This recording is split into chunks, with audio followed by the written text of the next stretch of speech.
Bueno, antes que nada, buenos días a todos. Como lo mencionó Alejandro, me toca estar a cargo del capítulo Ciudad de México por este nuevo periodo. Doy la bienvenida, obviamente, a todos los asistentes. Muchísimas gracias a la nueva mesa directiva por el apoyo y buscaremos seguir dando ese seguimiento y empuje que ha tenido el capítulo en casi 23 años de labor y pues contando con todo su apoyo y con el de nuestros patrocinadores, panelistas, etcétera, pues a seguir brindando sesiones de calidad, de aprendizaje y obviamente el estar cada vez más cerca de todos ustedes. Como pudieron ver, todavía tuvimos problemas en el sonido del video y lamentablemente el que esto se maneje de manera remota, nunca estamos exentos de cualquier contingencia, pero de todas maneras creo que contamos con buenos temas, como les dije, buenos ponentes y lo que vamos a transmitir el día de hoy es una muy buena plática. Entonces, damos inicio. El patrocinador de esta sesión de cambio de mesa directiva y de la plática del día de hoy es Pixa Bombas y Sistemas. Y bueno, a continuación voy a mencionar los avisos importantes que siempre tenemos que dar por parte de ASRAI, que el punto de vista de cada autor no necesariamente refleja la posición de la sociedad o capítulo, ni tampoco su publicación se implica recomendación o aprobación de la sociedad o capítulo. Al término de la presentación, habrá un periodo de preguntas y respuestas recibidas por medio del chat que se tiene en el webinar para poder así que aclarar todas las dudas que se presenten. La política de comercialismo de ASRAI prohíbe el uso de marcas, modelos comerciales o compañías durante la presentación. Entonces, obviamente hay un espacio de 10 minutos que se tiene, como se mostró en la agenda, para la parte comercial. Todo lo demás de la presentación tiene que ser exclusivamente información técnica. Si alguien está interesado en el programa de los PDHs, favor de solicitar al correo de asistente@asrai.org y también consulte las políticas de privacidad en nuestra página web, que obviamente se podrán dar cuenta, estamos haciendo varias modificaciones que espero que la siguiente semana ya esté al 100% terminada y podamos empezar a dar más anuncios vía nuestra página. Bueno, uno de los ponentes del día de hoy es el ingeniero Héctor Hernández Castillo. Él es ingeniero mecánico del Instituto Politécnico Nacional. En 2005 ingresó a PIXA. Está a cargo del soporte técnico de firmas de ingeniería y el cálculo y selección de sistemas de bombeo. Actualmente es el gerente de ingeniería y gestión de proyectos de PIXA y ha impartido conferencias en diferentes foros y asociaciones como Americ, NFPA, actualmente ahora en ASRAI, y algunos cursos particulares de la empresa. Siguiente, por favor. La otra persona que nos estará apoyando para toda la parte de sesión de preguntas y respuestas es el ingeniero Rodrigo Ibarra, que es ingeniero en electrónica de la Universidad del Valle de México. En 2006 ingresó a PIXA como jefe de planeación estratégica y liderando el proyecto de mejora en tableros de control para sistemas de bombeo, y actualmente se desempeña como gerente de desarrollo de nuevas tecnologías en la sucursal de Cancún. Y bueno, él estará apoyando en toda la parte de preguntas y respuestas de la presentación. Entonces damos la bienvenida a los panelistas y empezamos con la presentación del día de hoy. Muchísimas gracias.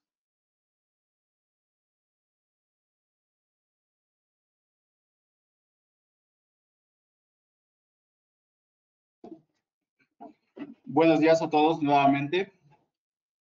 Sean bienvenidos a esta sesión técnica donde hablaremos del control de la planta de agua helada. ¿Sí? ¿Sí? Yo soy el ingeniero Héctor Hernández.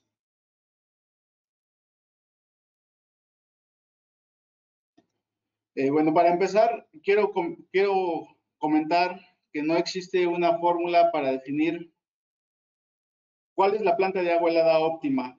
Ya que la decisión se basa en un análisis tanto del comportamiento del edificio o del proceso, así como de las características del lugar donde se va a instalar. Los sistemas de control pueden ser aplicables tanto a plantas de agua helada ya existentes como a nuevos diseños. Bueno, una definición de lo que es un control de la planta de agua helada. Es un circuito de retroalimentación de control donde un sensor compara las condiciones reales, las condiciones a las que está operando la planta, ya sea de flujo, presión diferencial o temperatura, contra las condiciones de diseño. Una vez que se procesa esta comparación de señales o de mediciones, se ordena al sistema proporcionar ya sea más calefacción o más enfriamiento, dependiendo de cuál sea la aplicación de la que se trata, para igualar las condiciones reales a las condiciones de diseño. Las variables que normalmente se miden son las temperaturas de entrada y las temperaturas de salida, los flujos en los equipos y las presiones diferenciales.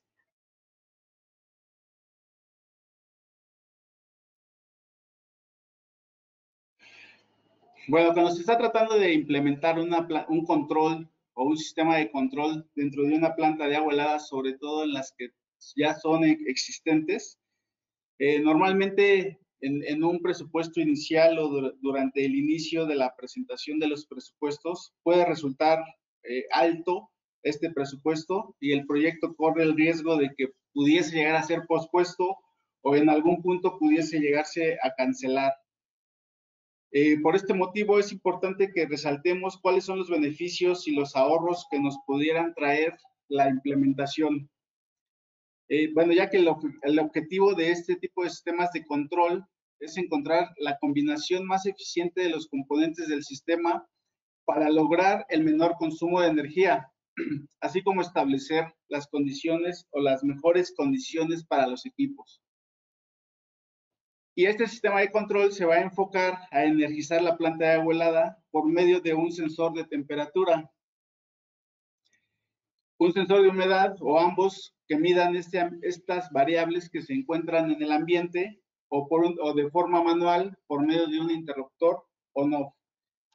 La operación de los dispositivos será de acuerdo a cómo se programe todo el sistema. Ya que los propósitos de los sistemas HVAC es suministrar ya sea calefacción, enfriamiento, humidificación o limpieza del aire. Bueno, en esta lámina podemos ver las principales funciones del controlador, como ya les he explicado. Tiene un comando de encendido o apagado de la planta, un control del chiller, un control del sistema de bombeo de agua helada, controles de presión de los circuitos de agua helada, controles de las bombas del circuito de condensación, puede ser por presión diferencial del circuito de condensación y el control de las torres de enfriamiento en base a la temperatura de retorno. Durante la implementación hay tres actores importantes durante el diseño, durante la construcción y bueno, pues el cliente, que es lo más importante. Deben de estar siempre presentes estos tres, diseñadores, contratistas, ya sean los constructores y bueno, los encargados de la operación del mantenimiento de los sistemas, ya que esto es una de las partes más importantes para mantener el sistema autónomo. Siempre y normalmente, a pesar de tener proyectos ya definidos, en campo siempre se han tenido desviaciones o siempre se tienen desviaciones. Por esta situación se recomienda que todas las áreas que participen desde el proyecto tengan una coordinación. Esto va a aumentar las posibilidades de que el proyecto sea respetado desde su concepción y evitemos de esta forma que el contratista termine realizando modificaciones y también termine destinando recursos para hacer las llamadas reingenierías y la generación de los planos as-built y al final tengamos que estar haciendo una comparación de qué fue lo que se diseñó contra lo que se terminó construyendo. Y bueno, pues viene otra parte importante donde si se está pensando que el proyecto sea sustentable, durante este proceso se deben de coordinar todas estas áreas. Les vuelvo a repetir, los diseñadores, los contratistas y los encargados de la operación y de los mantenimientos. Con estas reuniones lo que nos va a permitir es tener una mejor toma de decisiones, ya que todos van a estar informados y va a ser aprobado por los especialistas. Y el principal objetivo de planear es disminuir los riesgos y aprovechar las oportunidades que se fueran presentando durante esta etapa, en lugar de resolverlos sobre la marcha.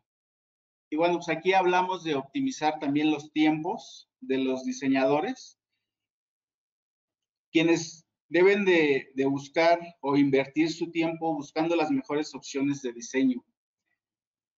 Se recomienda que la selección de los equipos la delegue a los fabricantes o a los especialistas de cada una de las disciplinas.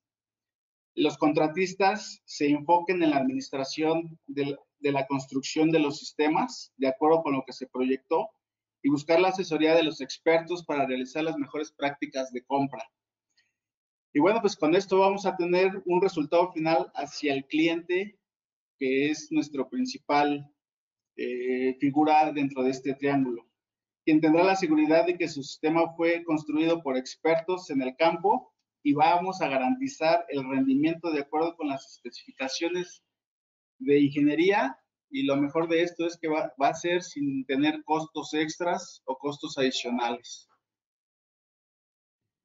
Bueno, de acuerdo con lo que les comenté al inicio de la plática, no hay un criterio estricto o una regla que sigamos muy específicamente, pero bueno, estas son algunas de las recomendaciones que les podemos dar para los controladores seleccionar los controladores de una planta de agua helada. Siempre que se realice un proceso de análisis de viabilidad de cuánto más se pueden eficientar los dispositivos que ya tengo instalados o que ya se tienen instalados en las plantas. Bueno, pues debemos de saber cuáles son los requisitos de desempeño y de capacidad. ¿Cuánto se va a invertir en un inicio? ¿Cuáles van a ser mis costos iniciales? ¿Cuál será la proyección de los costos de operación? ¿Cuánto voy a estar gastando para operar este sistema? ¿Cuál va a ser mi expectativa de los costos energéticos? El grado de confiabilidad que vamos a tener en la operación de estos sistemas y la flexibilidad de los sistemas. Normalmente los sistemas de HVAC son sistemas que se proyectan para cierta capacidad, pero siempre terminan creciendo. Entonces, el control debe tener la capacidad de adaptarse a estos crecimientos. Finalmente, ¿cuál va a ser la exigencia del mantenimiento para que el sistema siempre se mantenga operando de acuerdo a lo que se proyectó o a la idea principal? Bueno, ¿por qué debemos de controlar nuestra planta de agua helada? El reto de los sistemas tiene su base en el consumo eficiente de la energía de todos los componentes, logrando una automatización que cumpla con los requerimientos de las plantas enfriadoras, mientras se minimiza el uso y el costo de la operación. De toda la instalación de un edificio, el lugar donde podemos realizar los mayores ahorros de energía es la planta de agua helada. Para hacer más eficiente energéticamente esta instalación de todos estos equipamientos y sus componentes, bueno, pues estos deben de estar diseñados, instalados y operados como una unidad, como uno solo, en un sistema integrado, y no como componentes o dispositivos de controles independientes. Quiere decir que las plantas de agua helada, aunque tienen componentes por separado, y al final lo que hacemos en la instalación es integrar un chiller, un sistema de bombeo, ya sea primario variable o secundario, o las bombas de condensación. Con las torres de enfriamiento, aunque ya sabemos que cada uno de ellos tiene sus controles, lo ideal es que trabajen todos como una sola unidad en coordinación, y esto lo puede hacer el control general de la planta de agua helada. Para saber cuánto es lo que estamos consumiendo, se recomienda la instalación de dos tipos de medidores. Un medidor que puede ser de potencia del sistema total, que nos va a medir los kWs por hora, y un medidor de BTUs que nos va a estar diciendo cuál es el consumo de toneladas de refrigeración de cada uno de los sistemas. Bueno, con estos medidores lo que vamos a hacer es que vamos a poder ir almacenando estas señales o estos registros para tener comparativos, para hacerlos por día, por semana, por mes o por año. Bueno, como les comentaba, para conseguir la máxima eficiencia, debemos analizar cómo funcionan los componentes de la planta de agua helada. Y aquí podemos desmenuzar la planta por componente y, por ejemplo, los chillers son quienes más energía consumen de este conjunto, seguido por los equipos de bombeo, y los que menos consumen son las torres de enfriamiento. De acuerdo con estudios ya realizados y con mediciones, se estima que la planta de agua helada anda en un promedio consumo de energía del total de la energía que consume el inmueble de un 50%. Bueno, pues esto lo podemos ver en esta gráfica, donde los sistemas HVAC consumen 51%, otros equipamientos el 23%, cargas que se conectan un 6% y el alumbrado representa un 20%. Algunos de los beneficios que nos pueden dar los controladores es que reducen presupuestos operativos, incrementan los incentivos, reducen los costos de energía y tenemos ahorros sustentables. Si la construcción o el inmueble o nuestro proyecto va a ser certificado LEED, bueno, pues este es uno de los sistemas que más puntos nos van a hacer ganar teniendo un sistema, ya que, bueno, pues podemos seguir directrices muy rigurosas de la industria, y, bueno, pues estándares y legislaciones que obliguen a la eficiencia energética. En las siguientes láminas voy a hablar muy generalmente de lo que es la certificación LEED. La certificación LEED es un sistema de certificación de edificios sostenibles, y esto fue desarrollado por el Consejo de la Construcción Verde de los Estados Unidos. Su objetivo principal es para la construcción sustentable. Radica en minimizar los consumos energéticos y de materiales orientados a los procesos constructivos sin sacrificar el confort y la habitabilidad, cumpliendo con todas y cada una de las necesidades de quienes habitan un espacio determinado.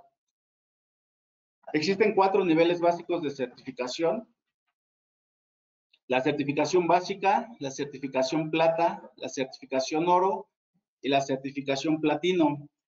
Entre más alto sea el nivel de certificación, pues los requisitos son cada vez más altos. Bueno, ¿en qué áreas se califican esta certificación? Viene dado por la ubicación y el transporte, a lo que es el transporte alternativo. Esto se refiere a reducir la distancia para transportarnos en vehículos, la reducción de vehículos, emisiones contaminantes, la protección del entorno. Esto tiene que ver con la protección y la restauración de los terrenos y el manejo adecuado de las aguas de lluvia. El uso eficiente del agua o el ahorro en el agua nos incentiva a utilizar el recurso de la manera más eficiente. El ahorro de energía, bueno, este sí es una regla muy importante, es donde debemos cumplir con el estándar 90.5 del ASHRAE. La calidad en ambientes interiores. Describe los parámetros necesarios para proporcionar un ambiente interior en los edificios con una adecuada ventilación y darles a los habitantes confort térmico, acústico y el control de contaminantes que pudieran darse hacia el exterior. Los materiales amigables, bueno, pues ya hay muchos materiales que cuentan con el sello verde, y entre más materiales de sello verde estés ocupando dentro de esta construcción, pues más puntos también te va a dar. Todo esto debe de integrarse dentro de un diseño, y los diseñadores, bueno, pues cada vez deberán de ir buscando las mejores prácticas para ir integrando todo esto. Los sistemas HVAC tienen diversas aplicaciones y su principal objetivo es mantener el confort y la salud de los ocupantes o las condiciones ambientales para que un proceso o un producto en un espacio acondicionado. Esto quiere decir que el aire acondicionado, incluso lo pueden ver, se puede aplicar en lugares de arte. Sobre todo las pinturas necesitan condiciones de de temperatura para que no se degraden estas obras de arte, ¿no? Es una de las aplicaciones. Y bueno, pues el sistema consiste en todo el equipamiento necesario, incluyendo los controladores y las estrategias de operación para proveer el control ambiental específico de un espacio. Basado en esto, la aplicación de los sistemas de aire acondicionado los podemos encontrar en residencias, en los segmentos comerciales, como pueden ser cafeterías, bancos, cines, restaurantes, centros comerciales, en el sector industrial, en las plantas de producción como maquiladoras, laboratorios de alta precisión, instalaciones de sistemas informáticos, los sistemas SAIT, sobre todo de los bancos o de algún centro de telemarketing, ensambladoras de autos, etcétera. Y en lugares como los aeropuertos, donde el aforo de las personas es muy alto. En transportación terrestre, como en los autos y en autobuses y en los barcos, solo por nombrar algunas de las aplicaciones. Bueno, vamos a entrar de lleno a lo que es un diseño de un sistema de control. Los controladores deben de incluir todo el hardware y el software junto con la programación requerida y que sea perfectamente integrado a la capacidad de reportes de los sistemas BAS. Los sistemas BAS, por sus siglas en inglés, son los sistemas de automatización de los edificios, los cuales tienen la capacidad de reportar, monitorear y manipular los equipos de forma automática en un estado remoto.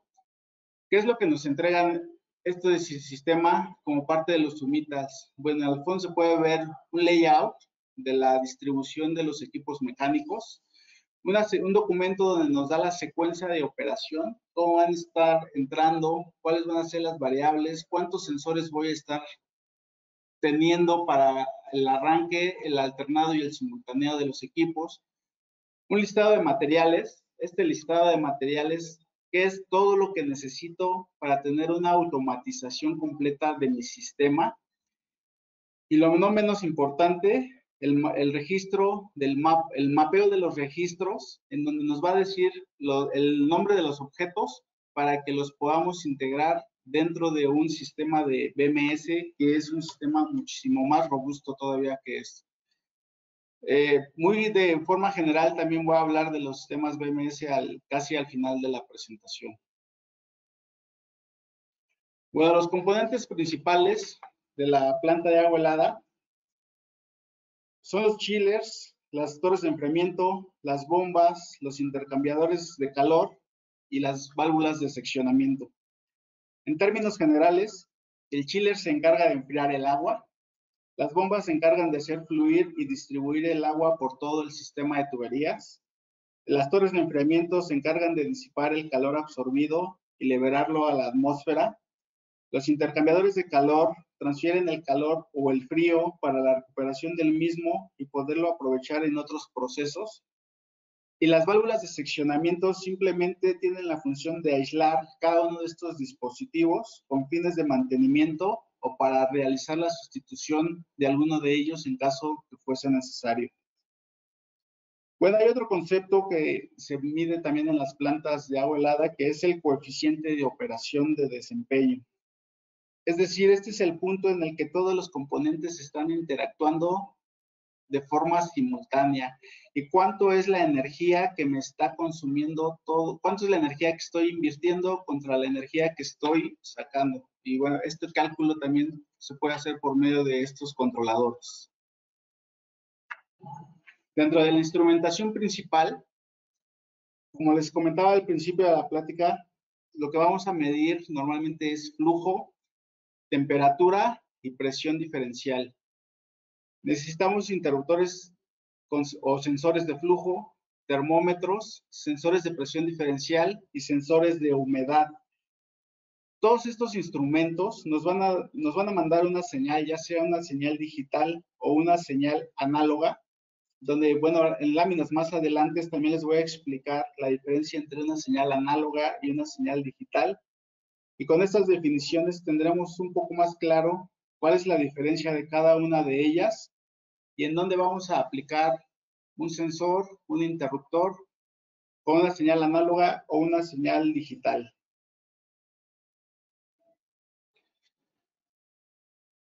Bueno, aquí quise dividir los tipos de control en tres secciones diferentes, que es un control de agua simple, un control de central de agua helada y un control de central de agua helada optimizado. Para elegir el que más se acerca o se adapta a nuestro sistema, durante la selección debemos definir cuál es el alcance de nuestro proyecto o de nuestra planta de agua helada y responder a preguntas tan básicas de cómo, cuándo, en dónde y sobre todo para qué busco controlar mi sistema. Respondiendo a estas simples preguntas podemos tener una guía sobre qué sistema elegir, cómo se comportará cuando suceda alguna situación en particular, en dónde se colocará y qué beneficios tiene implementar un sistema de control. Teniendo estos objetivos muy claros, nos van a permitir tomar las decisiones correctas a la hora de comparar diferentes sistemas para elegir el más adecuado. El sistema de control puede ser tan básico que simple y sencillamente arranque y pare un sistema primario de volumen constante, hasta un sistema tan robusto como sea necesario y de acuerdo al tipo de proyecto y a la aplicación en donde se pretende implementar. Bueno, todos los controles deben de tener las características de ser visibles. A esto me refiero que podamos monitorearlo, que podamos ver el estado del sistema y si existe alguna alarma, que sea eficiente, buscar que los equipos instalados sean operados en su mejor punto de eficiencia para tener los mayores ahorros de energía, que sea flexible. Esto está relacionado, como les comenté, que se pueda adaptar fácilmente a cualquier cambio que pudiera llegarse a dar durante la operación del sistema. Que tenga conectividad. Ahora la tecnología nos permite estar conectados desde cualquier punto, ya sea por una red de celular, por una red Wi-Fi, por una red de intranet o una red interna que nos puedan proporcionar los amigos de sistemas, o a través de un teléfono inteligente o una tablet o una computadora.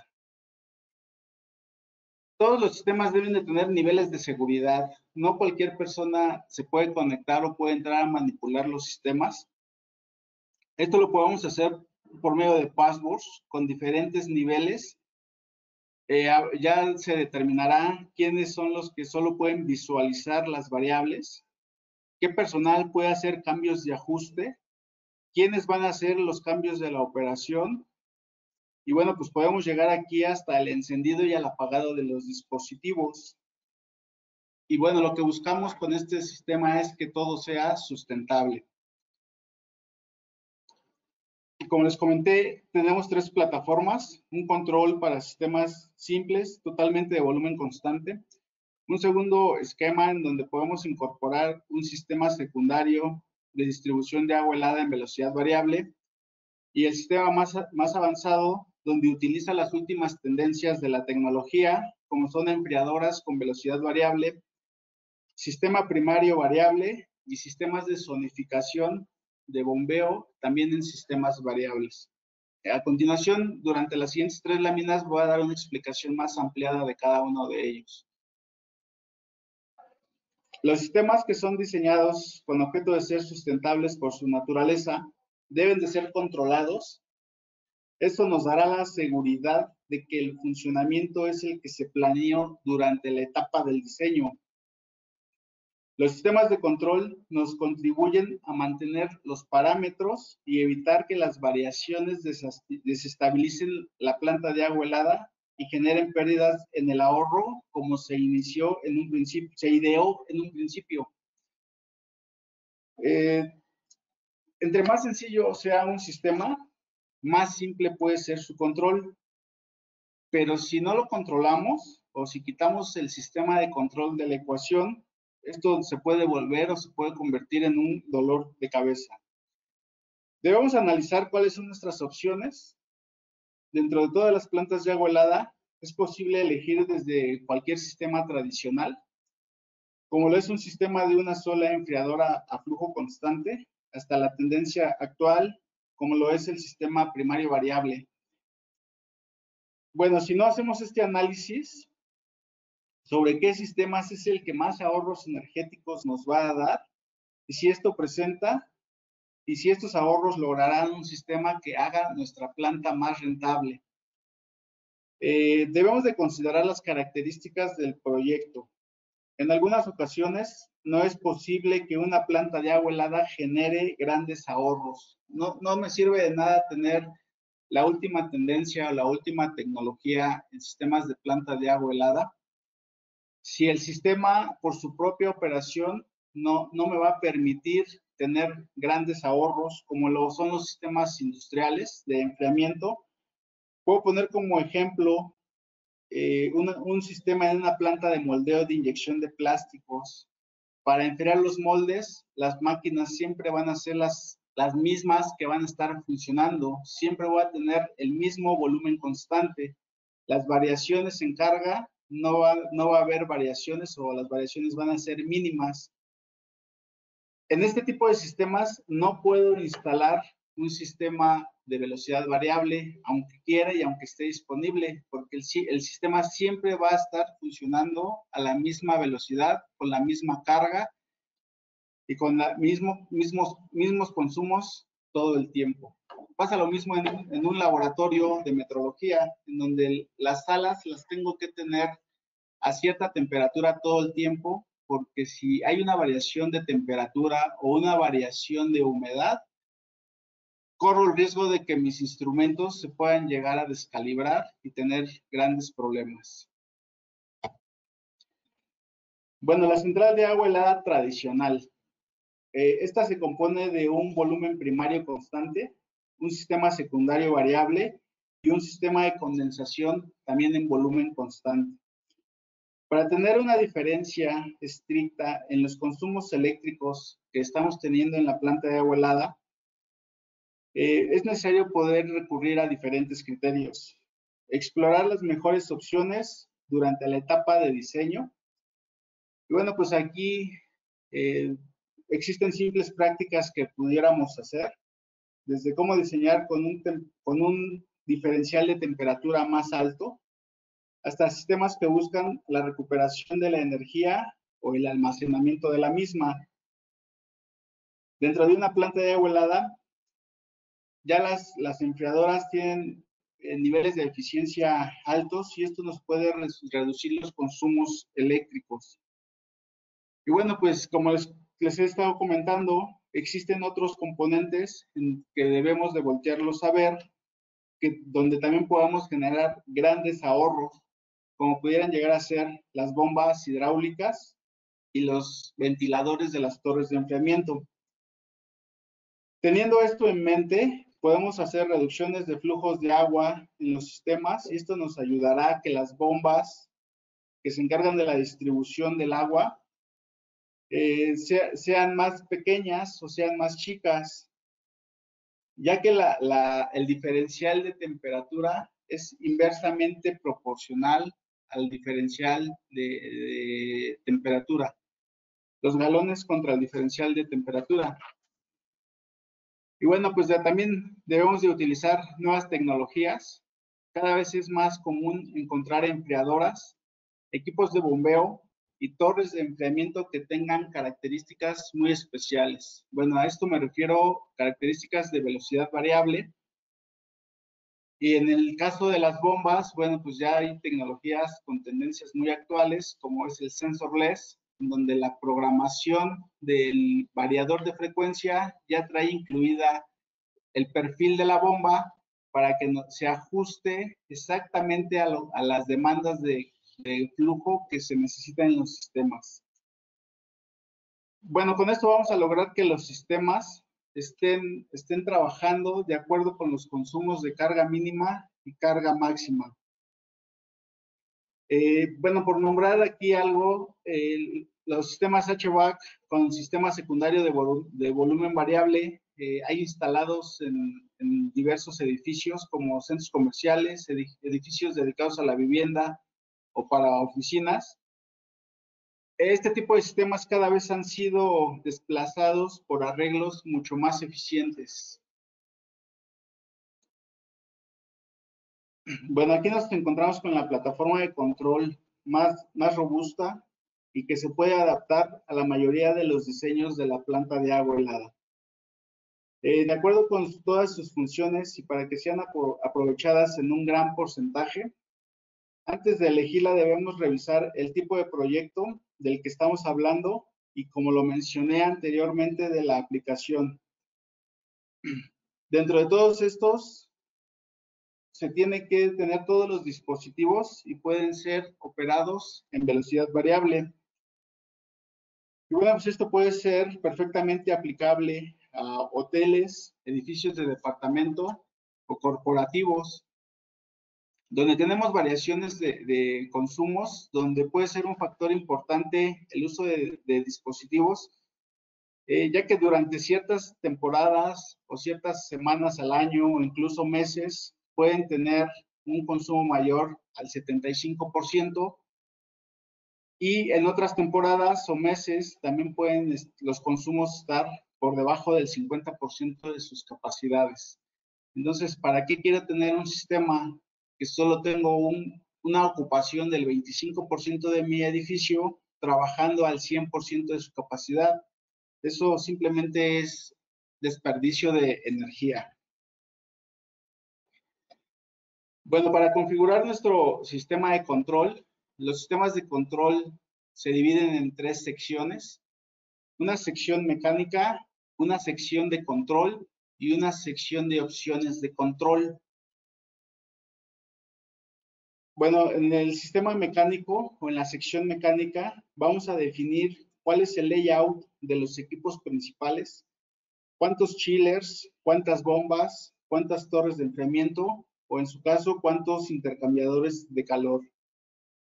Así como también vamos a definir los arreglos de tuberías, es decir, si son chillers con bombas dedicadas o si los chillers están conectados en paralelo. Y la misma definición se aplica para las torres de enfriamiento o para los intercambiadores de calor, si son con bombas dedicadas o si son con conexiones en paralelo. En la sección de control vamos a definir cuáles van a ser nuestras señales de comando, los tipos de switch que vamos a utilizar, los sensores de flujo, los criterios de temperaturas de entradas, de salidas, el flujo del chiller, cuáles son las alarmas más comunes y cómo va a ser su visualización. Por último, en las opciones de control, cómo vamos a recibir todas estas señales, cuáles van a ser análogas, cuáles van a ser digitales, y en el caso de las señales analógicas, si son de voltaje o si son de corriente. También vamos a ver si es necesario adicionar módulos de expansión en caso de que el sistema tenga algún grado de complejidad o las variables a monitorear sean demasiados y las que se tengan en los controladores pudiesen llegar a ser en un momento dado insuficientes.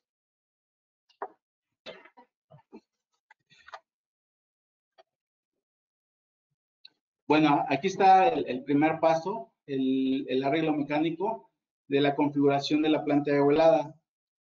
Vamos a definir si es una planta de enfriamiento, una planta de calefacción o una combinación de calefacción y enfriamiento. Y bueno, pues aquí se derivan, son plantas de 4 tubos o de 2 tubos. Dependiendo cuál de estos sea nuestro diseño, vamos a elegir la aplicación. En México o en la mayoría de parte del país, la aplicación más común son las plantas de enfriamiento. Sin embargo, también hay instalaciones de las demás aplicaciones para calefacción o para un sistema combinado, calefacción con ventilación. Las principales funciones para el sistema mecánico. Bueno, lo que va a hacer es que para primeramente va a mandar a arrancar los sistemas de bombeo de los enfriadores y del condensador. Y esto van a ser en base a los requerimientos de agua del flujo del enfriador, determinados ya sea por el diferencial de presión del sistema, o por la diferencial de temperatura, o por la demanda de flujo, ya sea constante. Y esto va a ser restablecido por medio de los puntos de ajuste del edificio o por la posición de las válvulas solenoides. Los requerimientos de flujo del agua del condensador también están determinados por los puntos de diferencial, los puntos de ajuste de los diferenciales, ya sea de presión o diferenciales de temperatura, o las necesidades de flujo de la planta, de los arreglos de los cabezales que tengamos. O el mantenimiento de una delta T del agua fría del diseño. Esto puede también ser un arreglo dedicado de las plantas ya, de las torres de enfriamiento, perdón. Bueno, la configuración mecánica de los sistemas de bombeo puede ser una bomba para 2 chillers. Este arreglo, bueno, pues es muy temerario, ya que si la bomba llegase a fallar o a tener alguna necesidad de mantenimiento, literalmente vamos a dejar desprotegidos o sin flujo la planta de agua helada. Pero bueno, el sistema lo que va a hacer es alternar los chillers de acuerdo con el llamado runtime o el tiempo de operación de cada uno de ellos para que el desgaste sea el mismo o sea equitativo en los chillers. Las bombas dedicadas para cada chiller, una bomba para un chiller, una segunda bomba para otro chiller, en donde podemos tener desde 2 bombas hasta un máximo de 8 bombas, considerando N bombas en operación más una pudiera ser en stand-by. Y bueno, el alternado y el simultáneo depende de las demandas de flujo de agua que necesiten los chillers, y el controlador hará secuencia en base a la demanda que se tiene. Y bueno, pues también se tiene la opción aquí de hacerlos alternados por los tiempos de operación. Otro sistema es el sistema de conexión de las bombas en paralelo. Las bombas y los chillers están conectadas a un sistema de tuberías comunes, cabezales de succión, cabezales de descarga, y los chillers van a un cabezal de suministro de agua. Y en este caso también podemos tener desde 2 bombas hasta un máximo de 8 bombas, considerando un N número de bombas en operación, normalmente siempre más una en stand-by.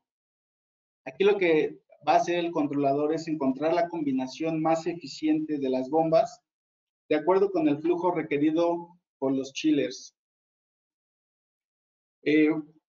Como les comenté, los variadores, bueno, pues ya traen cargados la información de las bombas, y lo que van a hacer es buscar el perfil de la eficiencia máxima de la bomba para poder llegar o estar cerca de ese punto de máxima eficiencia, y va siempre a estar operando entre el rango óptimo de la bomba.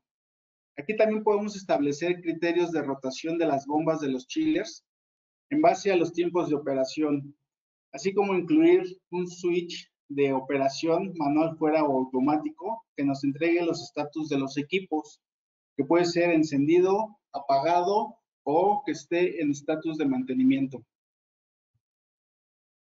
Bueno, una combinación del sistema primario constante, secundario variable y terciario variable puede llegarse a dar dentro de este tipo de sistemas.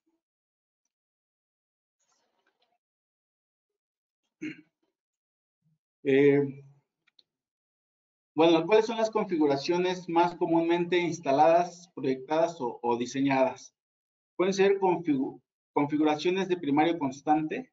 Esto significa que el sistema va a ser variación cero de flujo, siempre va a ser la misma energía consumida en este tipo de sistemas, no va a haber variaciones, volumen constante. El primario variable, en donde vamos a tener, este sistema se va a encargar tanto de la generación del agua helada como de la distribución del agua helada. Los sistemas tradicionales, que pueden ser primario, secundario variable, donde las bombas o el sistema primario se encarga de la generación o de la generación del agua helada, y el secundario variable se encarga de la distribución del agua a todas las tuberías en el sistema hacia los consumos. Y bueno, pues tenemos otras configuraciones que la verdad es que ya son muy poco usadas por su ineficiencia, que es primario, secundario, terciario, y un tercer sistema que sería por zonificación por bomba. Esta zonificación por bomba se ocupa en lugares en donde el sistema es muy extenso, y en segunda parte se necesita tener condiciones de operación en ciertas áreas o en ciertos lugares de los edificios, en donde tenemos que garantizar siempre el flujo constante o el flujo variable de acuerdo a lo que se esté utilizando dentro del sistema. Bueno, pasamos a las torres de enfriamiento. La configuración de las instalaciones también es una bomba para 2 torres de enfriamiento. De igual forma, como les comenté en la sección de los chillers, este arreglo es muy temerario, ya que si la bomba tiene alguna necesidad de mantenimiento o por alguna situación llegase a quedar fuera de operación, vamos a dejar sin agua o sin suministro de agua a las torres de enfriamiento.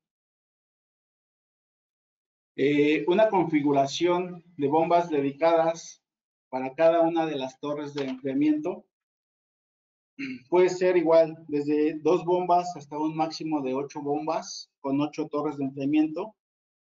Y aquí vamos a considerar de la misma forma un número n de bombas en operación, y el alternado y el simultáneo van a depender de las demandas de agua del sistema de condensación, y el controlador hará la secuencia en base a la demanda, y se va a tener también la opción de poder alternar las bombas por tiempo de operación. Y bueno, pues también el controlador va a hacer la selección de la combinación más eficiente de las bombas de acuerdo con el flujo requerido de las torres de enfriamiento. Y de igual forma, también se tiene un sistema configurado en paralelo, donde todas las bombas vienen conectadas a un cabezal de succión, un cabezal de descarga, y las torres de enfriamiento también vienen conectadas a una toma de agua común, en donde, bueno, vamos a tener igual desde 2 bombas, 2 torres, hasta un máximo de 8 bombas con 8 torres. Y en este arreglo, pues es la misma forma, es n número de bombas más una en stand-by. Bueno, aquí las torres de enfriamiento podrán ser secuenciadas de acuerdo a los enfriadores. Aquí se utilizan los algoritmos de las torres de enfriamiento de acuerdo a lo que nos recomienda ASHRAE, los cuales consideran la compensación entre la energía del chiller y la energía del ventilador de la torre. Determinan la secuencia óptima de la torre y el flujo del aire. Y bueno, pues para un flujo dado, el número de celdas activas de la torre y la velocidad del ventilador se van a poder ajustar de acuerdo a los consumos mínimos de la energía. Bueno, hemos hablado mucho de los variadores de frecuencia. ¿Cómo ajusto los variadores de la frecuencia? Podemos tener varios criterios de ajuste. Podemos irnos por la recomendación que nos dan los fabricantes de los motores eléctricos, quienes típicamente nos recomiendan que sea de un 20 a un 30% de su velocidad nominal del motor. La velocidad también la podemos ajustar para mantener el control de la presión diferencial mínima que se necesite en el sistema, o para mantener el control del flujo. ¿Cuál es la velocidad mínima que necesito tener para controlar el flujo en todo el sistema?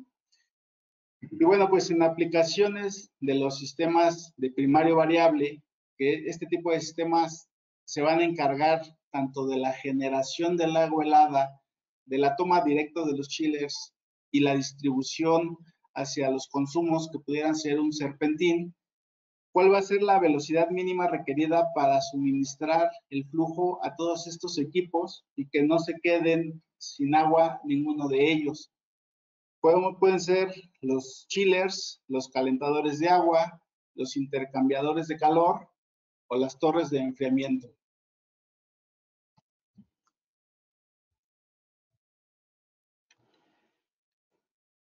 Muchas gracias, Héctor. Vamos a hacer ahorita una pausa en esta presentación para dar paso a una presentación comercial de nuestro patrocinador. Se queda con ustedes el ingeniero Antonio Olivares Farías. Adelante, Tony. Sí, pues.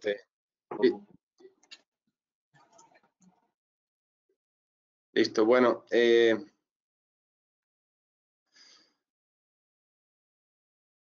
No sé si ya se ve la presentación, Beto. Adelante. Sí. Ok. Bueno, un poquito para que también conozcan algo de mí, aparte de tomar la presidencia del capítulo México. Pues obviamente el patrocinador de este primer evento es mi empresa. Y bueno, les voy a platicar un poco a qué nos dedicamos. Pixsa cumple 70 años a finales del año pasado. Estamos arrancando ahora sí que el 70 aniversario, y pues obviamente lo denominamos el arte de trascender, ¿no?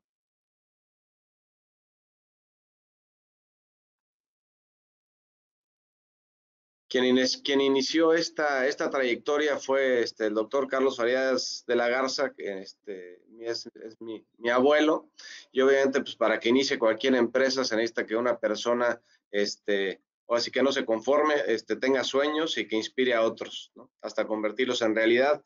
Y desde ese entonces hemos venido trabajando bajo la licencia de fabricación de la marca Aurora, ahora parte del grupo Penter, y bueno, pues Pixsa es empresa 100% mexicana.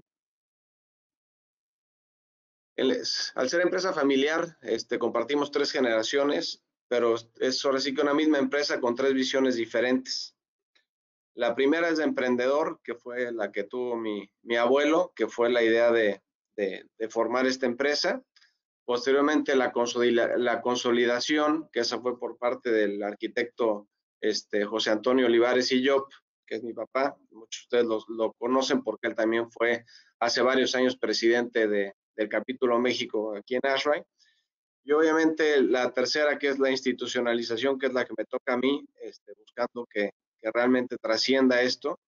Y bueno, pues en México las empresas duran un promedio de 7 años, lo cual pues no nos convierte en sobrevivientes, sino en ejemplo y orgullo para nuestro país el cumplir 70 años. Más en esta situación que estamos viviendo actualmente, sabemos que es difícil para todos, y obviamente estamos buscando la mejor forma de podernos apoyar entre todo el gremio en México para poder salir de esta situación. Pues yo defino a Pixsa con una sola palabra, que es visión, y es una empresa mexicana líder desde 1949.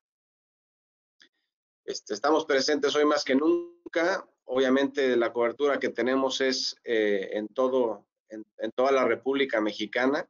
Tenemos más de 30 distribuidores en diferentes puntos de la República, más adicional contamos con sucursales que son las que se encargan de atender a nuestros clientes.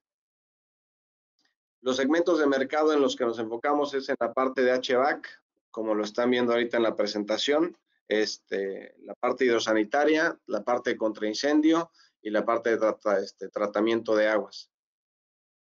El día de hoy la participación de Pixsa en el mercado mexicano y bueno, la búsqueda de seguir creciendo, contamos con un 30% de participación en la parte hidrosanitaria, un 14% en la parte de equipos ULFM, un 35% en la parte de equipos NFPA que son de fabricación nacional y un 13% en la parte de HVAC, y pensamos que con este nuevo lanzamiento del manejo de todo lo que son plantas de agua helada, poder tener un crecimiento mucho mayor en los próximos años en la parte de HVAC, ¿no? Algo que mencionamos siempre es, pues así que think outside the box, ¿no? O sea, ¿qué sigue? ¿Qué podemos hacer que no estemos haciendo al día de hoy? Y es eso a lo que se refiere. O sea, PIXA está enfocado en dar una sola solución, o sea, es One Stop Solution, en donde por un lado tenemos contratos de mantenimiento con muchos de nuestros clientes. Actualmente tenemos más de 50 contratos de mantenimiento que manejamos con clientes a los que les vendemos y manejamos reportes de mantenimiento en tiempo real enfrente del cliente para que no tengan duda, tengan su reporte y tengan todo. Estamos buscando llegar a la fabricación automatizada al 100%. Ahorita tenemos muchos centros CNCs, más aparte de tornos tradicionales, donde, bueno, estamos buscando que el objetivo sea automatizarlos al 100%. Desarrollo para ahorro de energía es justamente lo que están viendo ahorita del HVAC Optimize, que es, digamos que nuestro nuevo bebé en la industria y, bueno, pretendiendo atender más al mercado de aire acondicionado. Estamos en proceso de certificación de nuestro laboratorio, ya lo terminamos, podemos manejar hasta 2,000 galones para pruebas de equipos paquete y bombas. Y bueno, y ahora sí que actualmente con esta nueva necesidad de la capacitación en línea, obviamente estamos tratando de dar cada vez mayores cursos y bueno, pues toda la parte de redes sociales. Teniendo toda la información para ustedes al día y tratando de cada vez tener mayor número de seguidores para poderles dar el apoyo que ustedes requieran. Obviamente esto es, pues no es posible sin toda nuestra gente y bueno, este es el equipo PIXA que estará para atenderlos en todo momento. Muchísimas gracias a todos. Ahorita arrancamos con el video de PIXA y estamos así que para servirles. Muchas gracias.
Bueno, muchas gracias a PIXA por haber patrocinado esta sesión y vamos a continuar con Héctor en la presentación que tenemos para el día de hoy.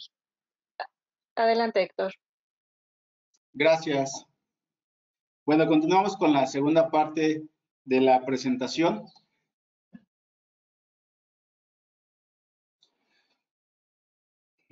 Bueno, parte de la documentación que debe ser entregada como parte de los submittals de los equipos es el plano del layout, de cómo quedó configurado el sistema y las señales que estarán recibiendo, así como de los sensores que dispondrá de su adecuada operación. Bueno, los sistemas se componen nuevamente de lo que es la habilitación del sistema, el control del chiller, el control de las bombas del chiller, de la presión del loop del agua helada, los controladores de las bombas del sistema de condensador. Bueno, pues en este diagrama podemos visualizar la sección de los chillers que está aquí al centro, las bombas primarias que están a la derecha y el sistema de condensación que está a la izquierda. Para fines didácticos, bueno, hicimos un sistema tradicional que es un sistema primario con un sistema secundario de volumen variable, en donde, bueno, aquí estamos mostrando la válvula de seccionamiento de los chillers, que es a la salida del evaporador y a la salida del condensador. Tenemos una válvula de seccionamiento en cada uno de ellos. Tenemos medidores o switch de flujo, de temperatura, más bien la válvula de seccionamiento, el sensor de temperatura y el sensor de flujo, y así para cada uno de ellos. En las señales de la bomba primaria tenemos un sensor de temperatura hacia el suministro y un sensor de temperatura en el retorno, en la tubería de retorno. Bueno, por acá arriba tenemos configurado un paro de emergencia de la planta de agua helada y la señal de comando de arranque de la planta de agua helada por medio de un sensor de humedad y de temperatura de las condiciones exteriores del edificio. Este es el sistema secundario o las bombas secundarias, donde, bueno, pusimos 3 bombas y la medición del diferencial de presión. Este sensor es el que va a hacer la señal de arranque y paro de las bombas o del alternado y simultáneo de cada una de las bombas secundarias. Y por último, el sistema de condensación, en donde están las 3 torres de enfriamiento, en donde tenemos un termómetro en el suministro de agua hacia el sistema y tenemos una válvula de control de 3 vías, donde si el sistema no está demandando toda el agua que está generando, bueno, pues se hace por medio de un bypass y se genera la recirculación hacia el sistema para evitar que las torres de enfriamiento pudieran llegar a tener más consumo del que se necesite.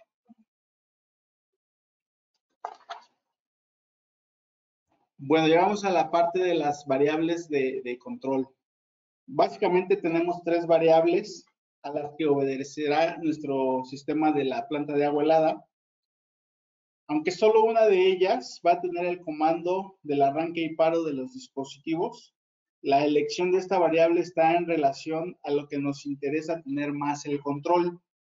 Las otras solo serán indicadores que se podrán monitorear para tener comparaciones y generar los registros históricos en el sistema.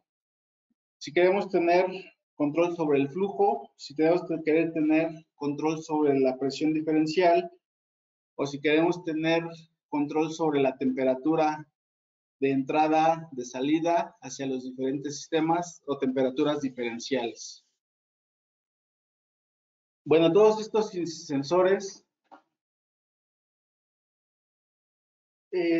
tenemos una retroalimentación para poder estar dentro de los parámetros de ajuste de los diferentes dispositivos.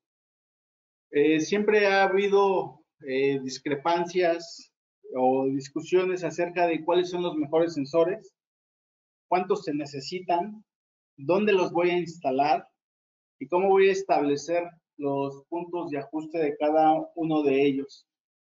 Tampoco en este sentido hay una regla muy específica, más en cambio, bueno, sí hay algunas recomendaciones de cómo se deben o dónde se deben de instalar. Y bueno, pues en primera instancia esto va a depender mucho de los proyectos, de cómo se esté diseñando, de los criterios de los contratistas y muchas de las veces esto puede también ser parte de la experiencia Y ya que, bueno, pues ellos en base a esto tienen una mayor sensibilidad o mayor conocimiento de cómo realizar esta tarea. Aunque, bueno, pues en las siguientes diapositivas vamos a ver algunas sugerencias de cómo hacer esto. Bueno, para empezar, los tipos de sensores que existen. Hay sensores de presiones puntuales. Estos solo nos miden los cambios de presión en un solo punto y su principal aplicación son los sistemas aeroneumáticos. Sensores de presión diferencial. Estos nos miden los cambios de presiones entre dos puntos y estos se aplican más hacia los sistemas de aire acondicionado, calefacción y ventilación. Los termómetros puntuales también nos dan los cambios de temperatura en un solo punto y, por decir una aplicación, van más hacia los tanques de almacenamiento. Los diferenciales de temperatura, estos nos miden los cambios de la temperatura entre dos puntos y estos también aplican para los sistemas HVAC, ya sea para agua o para aire. Tenemos también los medidores de flujo, en donde nos dan el rango de flujo dentro de una tubería o dentro de los equipos, y estos se aplican también para el sistema de HVAC en equipos de bombeo, y a los procesos de suministros de agua helada, ya sea para un sistema de edificio o para un proceso productivo. La localización de los sensores de feedback de la presión diferencial se pueden instalar dentro de los cuartos mecánicos, en los cabezales de succiones o de entradas y de retornos de las tuberías. Podemos instalarlos a 2/3 de distancia del cuarto mecánico según la longitud de la tubería, o también podemos instalarlos en el punto hidráulicamente más desfavorable. Bueno, en esta diapositiva se muestra la instalación de un diferencial de presión, un transmisor de diferencial de presión, el cual está instalado en el punto más desfavorable del sistema. Este es un sistema de tuberías de retorno directo, que, bueno, pues ahora es de los más utilizados. En la siguiente diapositiva tenemos un sistema de retorno inverso, en donde el diferencial o el sensor de presión diferencial lo tenemos en el consumo intermedio, no en el último consumo, pero igual se pudiera llegar a tener incluso en el primer consumo.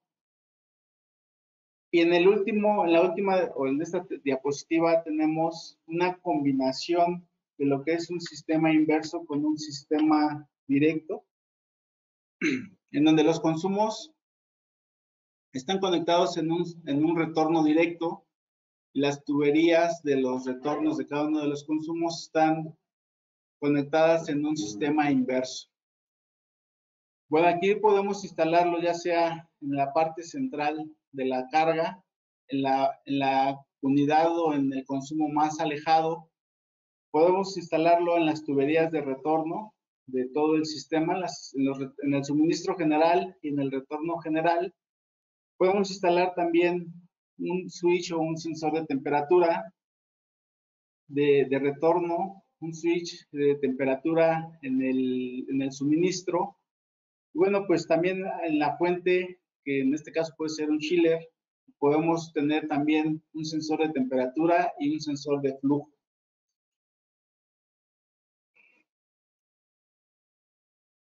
Bueno, las alarmas. En la diapositiva se muestran las alarmas más representativas que se pueden configurar en los controladores. Sin embargo, podemos configurar tantas como se requiera en el proyecto. Podemos tener una alarma general del chiller. Esto es una alarma que pudiera llegar a ser que alguien cambió el punto de ajuste del chiller, el set point, cambió el límite de la corriente del chiller, el amperaje del chiller, las temperaturas de entrada o de salida de los circuitos primario, la temperatura del agua del depósito de la torre. Y bueno, una alarma muy importante es tener un nivel o una alarma por el nivel del depósito de la torre. Normalmente las torres de enfriamiento traen un depósito en la parte de abajo o una charola de recuperación del agua, o también se pueden construir cisternas en donde se tiene ahí la captación de toda el agua. Pero si dejamos sin supervisión o dejamos de ver los niveles de agua o un monitoreo de los niveles de agua de estos depósitos, corremos el riesgo de que se desborden. Entonces es muy recomendable poner una alarma del nivel del depósito de la torre de enfriamiento para evitar pérdidas del agua y sobre todo desperdicio de la misma. El ajuste de la válvula del depósito de la torre. Esto también es muy importante para saber cuándo la válvula está abierta o cuándo la válvula está cerrada. O si accidentalmente alguien hizo una manipulación incorrecta de esta válvula. Bueno, llegamos a la sección de las señales análogas y las señales digitales.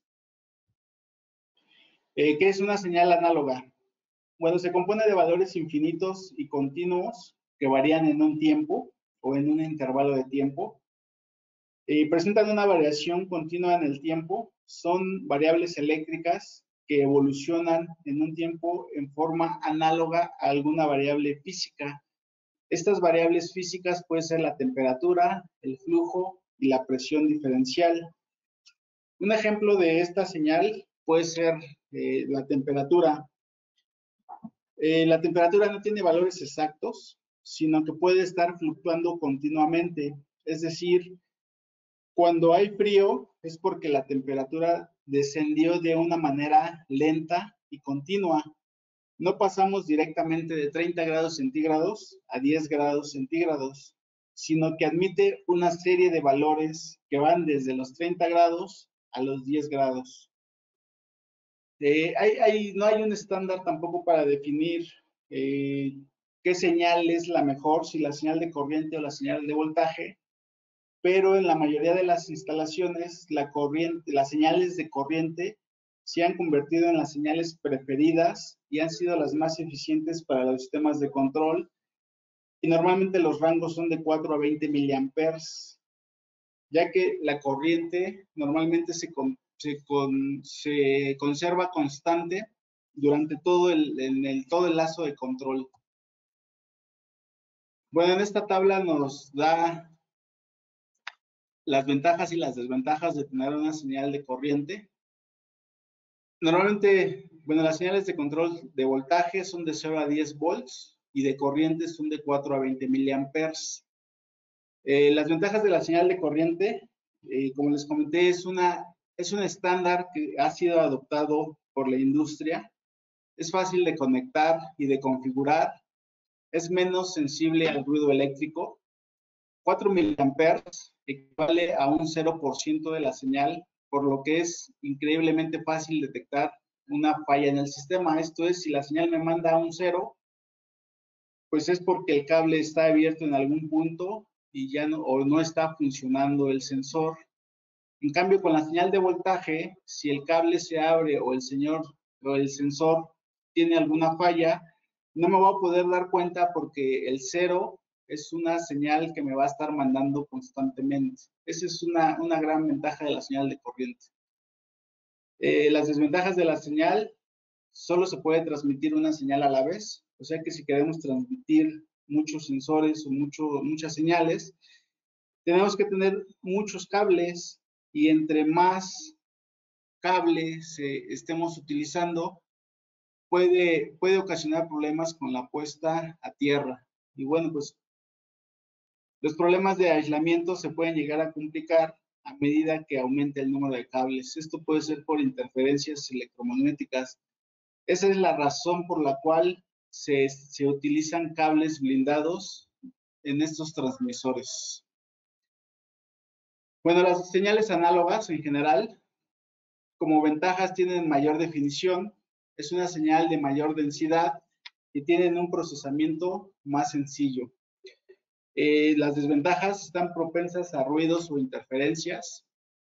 Hay variaciones indeseadas en la señal cuando los cables no están aislados o no están blindados adecuadamente. Es difícil detectar y corregir defectos en la señal. Esto es sobre todo en las señales de voltaje cuando están desde 0. Y la principal desventaja de las señales análogas es que no se pueden almacenar y no se pueden procesar y transmitirse como lo hace una señal digital. Bueno, las señales digitales son señales mediante dígitos y solo admite valores discretos, por lo tanto es un conjunto de valores ilimitado. Estas también son variables eléctricas con dos niveles bien diferenciados que se alternan en el tiempo, transmitiendo información de acuerdo a los códigos configurados. Por ejemplo, podemos poner un valor de 0.4 volts, lo cual significa 0, y si tiene un mayor de 2.4 volts, esto significa 1. Esto se puede resumir en grandes rasgos a señales on-off o señales binarias de 0-1.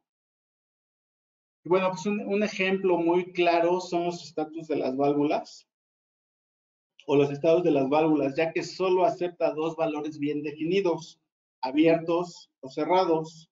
Por lo tanto, se puede traducir a valores discretos como 0-1 o el on-off. También la posición de los selectores.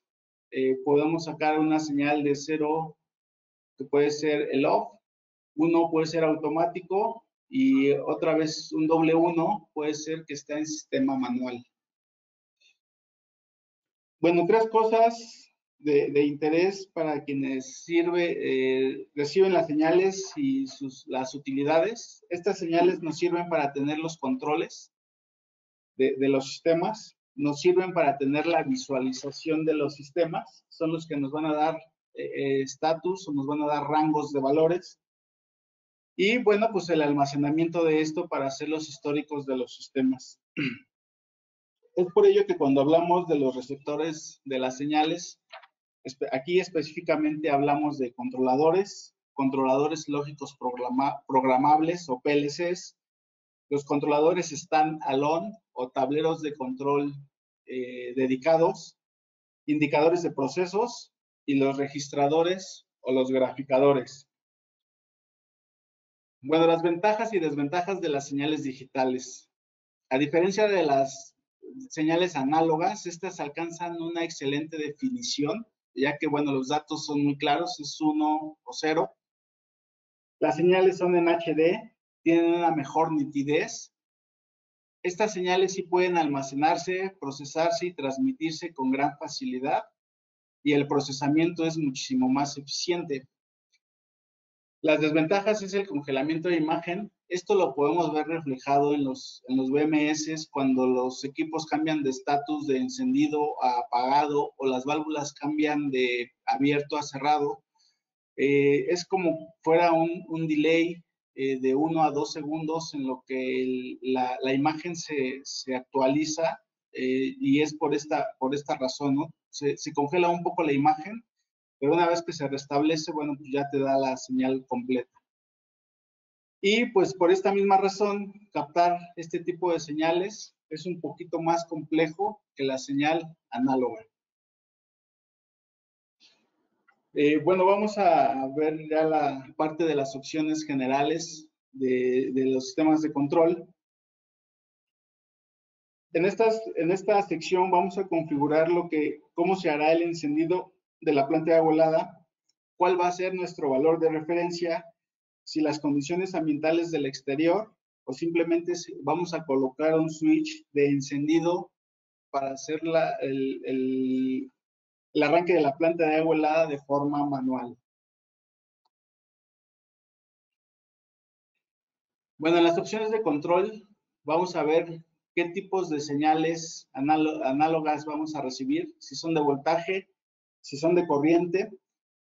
¿Cómo vamos a hacer la comunicación con los variadores de frecuencia? De igual forma, si son de voltaje de 0 a 10 volts, si son señales de corriente de 420 miliamperes, o si los vamos a conectar por medio de un puerto de comunicación, y bueno, ya aquí sea Modbus, o sea BACnet, o cualquier puerto de comunicación que traigan integrados los variadores de frecuencia. Y si el sistema es muy grande o muy robusto y las entradas y salidas análogas y digitales no nos son suficientes, bueno, pues podemos añadir módulos de expansión de estas salidas hasta un máximo de 10 módulos. Y vamos a tener 6 análogas y 6 digitales. Bueno, aquí vamos a entrar un poco más hacia el cableado y los diagramas unifilares de las señales de los sensores. En esta diapositiva nos muestra el diagrama unifilar de los sensores de humedad y temperatura de control del ambiente exterior. Y esto es parte de la estrategia del control de la secuencia de operación, y este va a ser el primer determinante para encender o no el sistema de aire acondicionado o el sistema HVAC, siendo evaluado o comparado contra los set points configurados.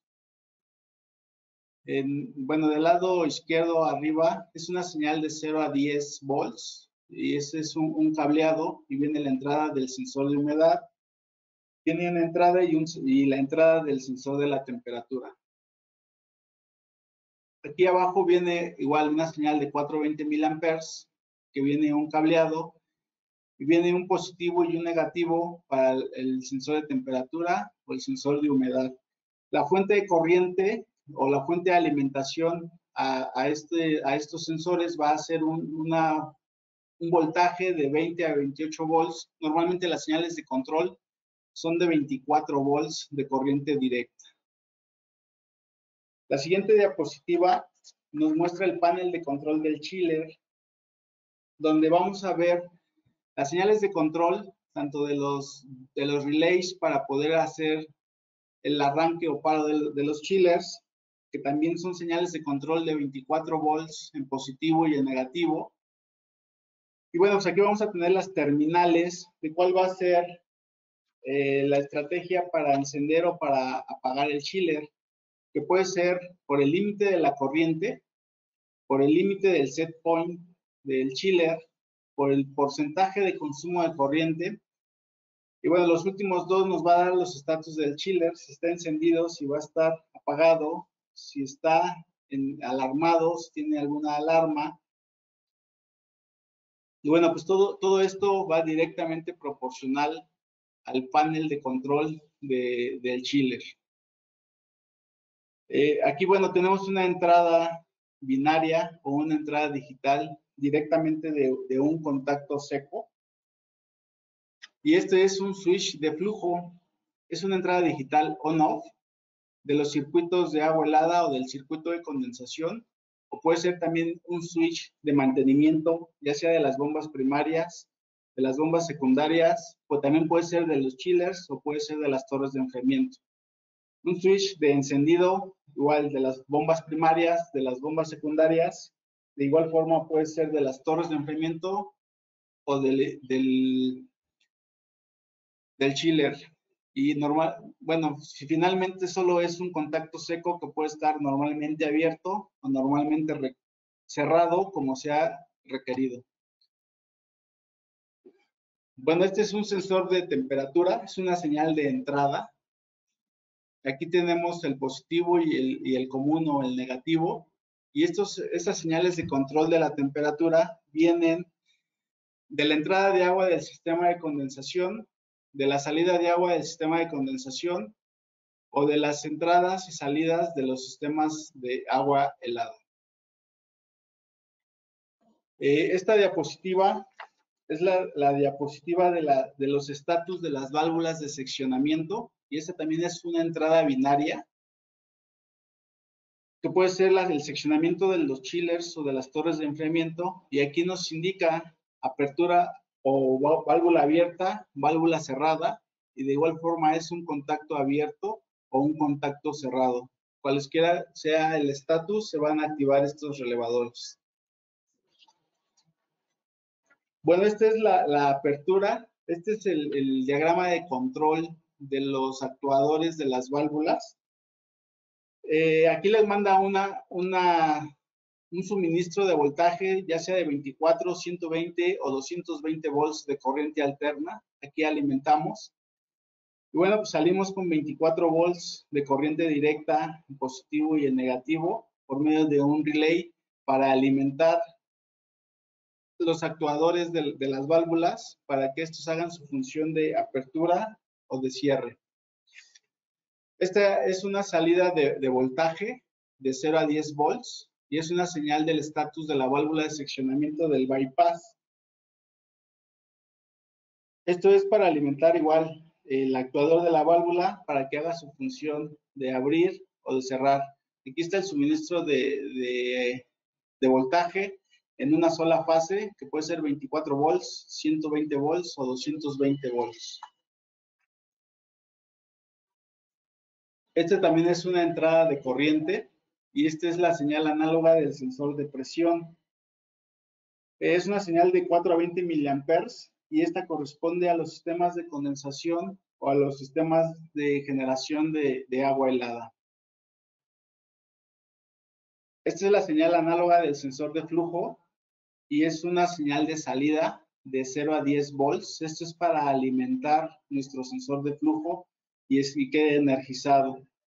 Aquí sale una señal de 24 volts en positivo y el polo negativo y un polo, el común dentro del controlador para que nuestro sensor de flujo pueda estar funcionando y pueda estar alimentado para darnos las lecturas que estamos monitoreando.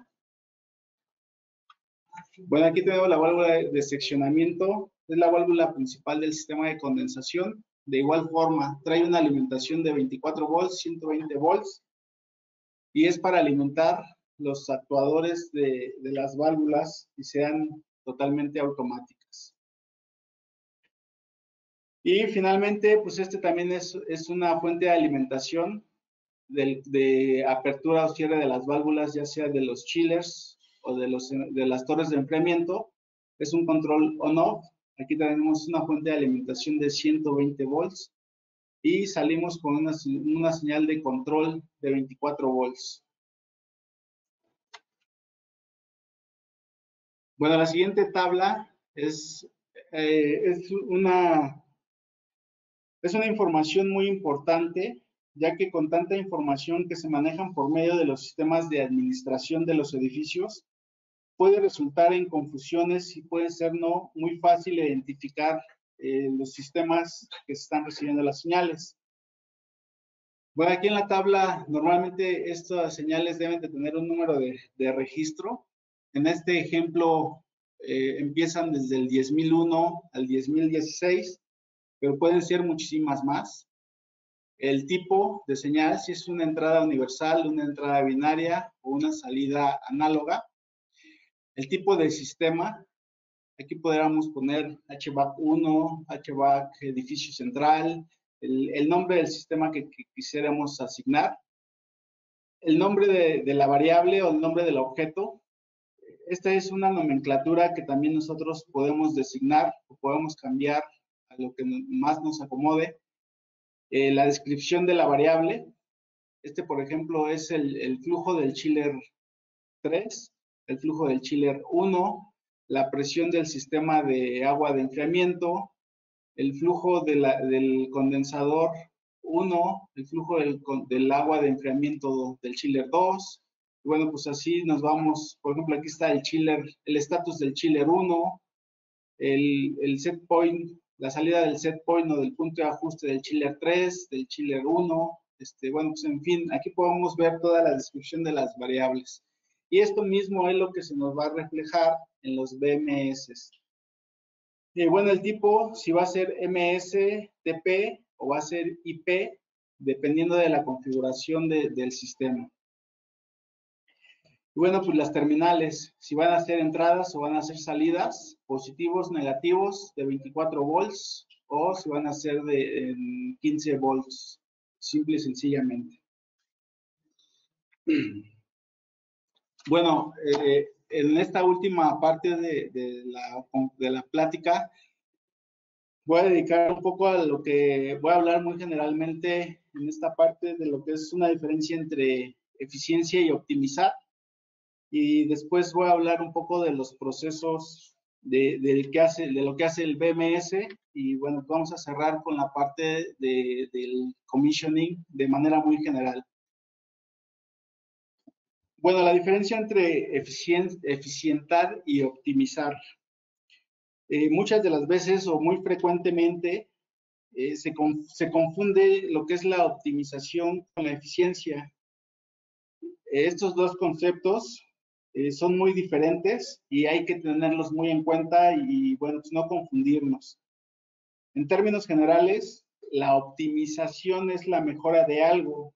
Puede ser un proceso, una idea, un proyecto o una estructura, hasta un límite en el que prácticamente ya nos resulta ser imposible seguirlo mejorando. Bueno, pues desde esta perspectiva, la optimización parece ser algo muy positivo y en consecuencia lo que todos queremos lograr. Pero bueno, ampliando un poco más la explicación, no siempre resulta ser lo mejor. Aunque parezca un poco paradójico, no siempre optimizar es rentable y seguir mejorando las cosas no siempre es lo mejor, ya que siempre optimizar nos conlleva a un costo, o ya sea en dinero, en tiempo o en esfuerzo. Una mejora en camino hacia la optimización solo tendrá sentido si es eficiente. Esto significa que cuando el costo de dicha mejora sea inferior a los beneficios que voy a obtener, o sea, con lo que tengo instalado, ¿cuánto más puedo ser eficiente sin tener que cambiar o sin tener que hacer una gran inversión? En términos generales, ¿cuánto estoy invirtiendo contra cuánto es lo que voy a ahorrar? Si voy a invertir mucho y voy a ahorrar poco, pues no tiene mucho sentido la optimización.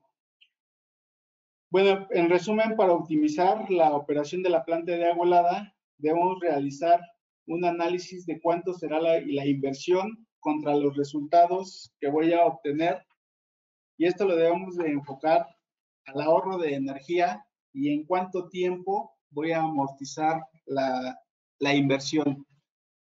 Como paso 1, bueno, pues debemos asegurarnos que nuestro sistema instalado tenga el potencial para maximizar su eficiencia. En el paso 2 o 3, seleccionar y aplicar los equipos a los que les podemos sacar todavía más eficiencia.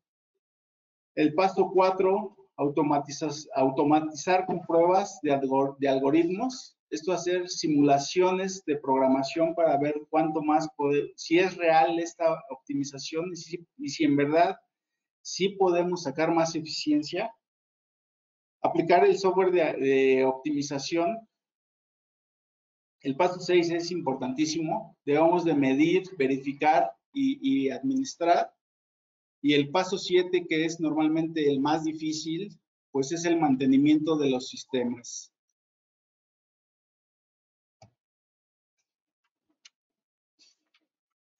Bueno, la conectividad de los sistemas. Los sistemas de control deben de tener la conectividad necesaria, ya sea a través de un Wi-Fi, para podernos conectar por medio de un smartphone, una tablet o una laptop. Bueno, esto en lo último en tecnología resulta ser muy práctico, ya que, bueno, las personas es más fácil traer un teléfono celular o traer una laptop o traer una tablet en donde nos pueda mostrar todo el monitoreo de la planta de agua helada, ya sean estatus, alarmas, puntos de ajuste, operación del sistema y las secuencias. Y bueno, pues estos deben de contar con los niveles de seguridad para determinar quiénes solo van a visualizar los parámetros, quiénes van a hacer los cambios de ajuste, quiénes van a hacer los cambios en las secuencias de operación o sacar el funcionamiento alguno de los dispositivos. En las siguientes diapositivas, bueno, voy a ver los protocolos de comunicación. El protocolo de comunicación que normalmente ocupan este tipo de sistemas es BACnet, por sus siglas en inglés. Es una red de control y automatización del edificio, y es un protocolo de comunicación de datos diseñado para comunicar entre sí a los diferentes aparatos electrónicos presentes en los edificios. Pueden ser alarmas, sensores de paso, aire acondicionado, calefactores. Originalmente fue diseñado por ASRAI y bueno, pues actualmente también ya es un estándar del ISO y de ANSI.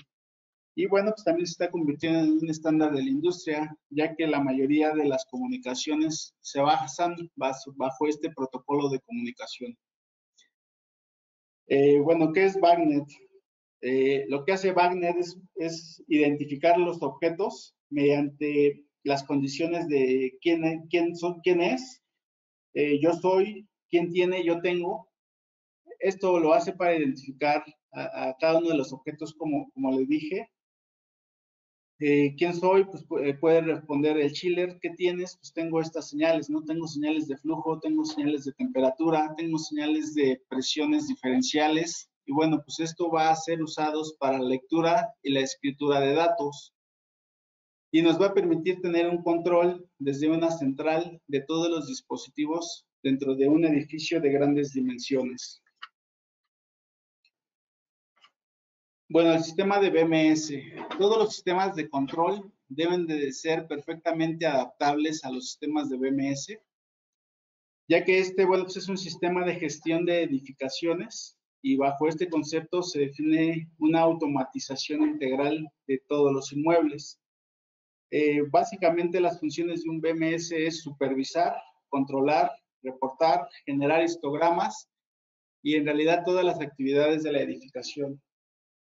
Aquí van a estar conectadas sobre todo los circuitos de televisión cerrado, los controles de acceso, los sistemas contra incendio, los sistemas de aire acondicionado, los sistemas de distribución eléctrico y todos esos sistemas que están dentro de una instalación o de una identificación.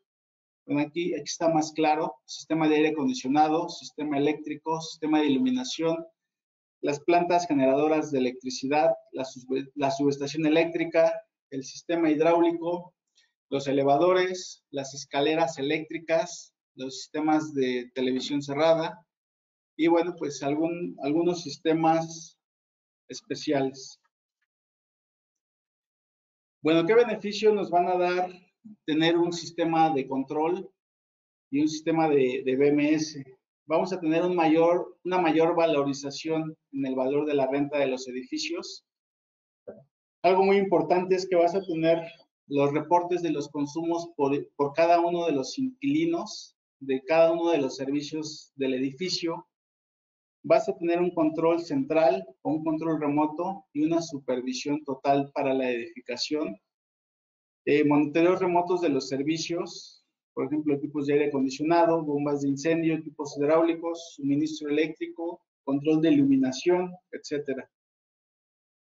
Bueno, pues vas a tener una verificación de los cumplimientos de la normatividad y de la reglamentación local o internacional, según sean los casos. Y lo más importante es que vas a tener disposición de los reportes históricos para la toma de decisiones en la administración de los edificios.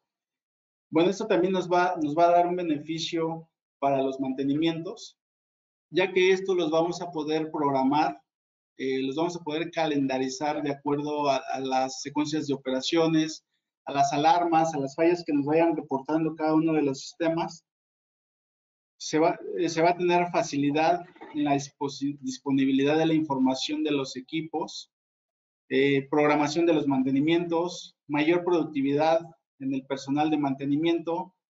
Vamos a tener detecciones tempranas de problemas y al final, al no tener problemas dentro de las instalaciones, vamos a tener mayores índices de ocupantes satisfechos.